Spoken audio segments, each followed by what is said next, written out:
Kuna tofauti kati ya kweli na fact. Hello?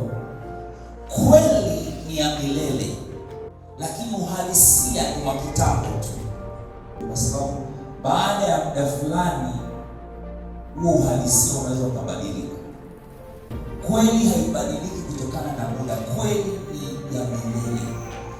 Facts au mambo ambayo ni halisi ni ya kitambo. Kweli haibadiliki kutokana na mtu au kutokana na eneo. Uhalisia au facts zinabadilika kutokana na mtu. Watu wengi hawajajifunza kuongea kweli, hawajajifunza kuona kweli. Wamefundishwa au kulelewa katika kuongea na kuona halisia ya maisha yao.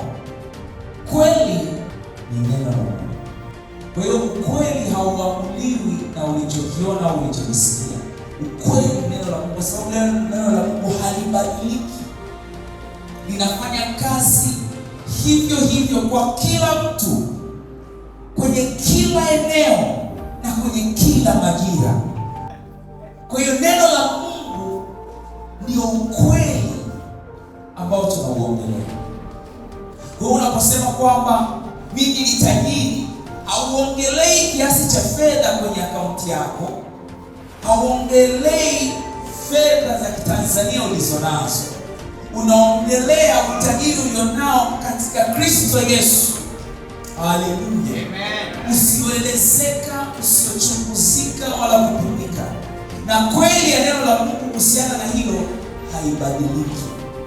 Kuna kweli ya Mungu kuhusiana na wewe, kwamba una uzima wa Mungu ndani yako, sema amen. Kwamba wewe ni mwana wa Mungu, sema amina. Kuna kweli kuhusiana na wewe inayosema kwamba hautakufa bali utaishi na utasimulia wema wa Bwana. Kuna kweli kuhusiana na wewe ambayo inasema kwamba siku zako ni kama nuru ing'aayo, ikizidi sana kung'aa hata mchana mtimilifu. Wakati anakusema kwamba utakuwa mwaka huu utazidi sana kung'aa.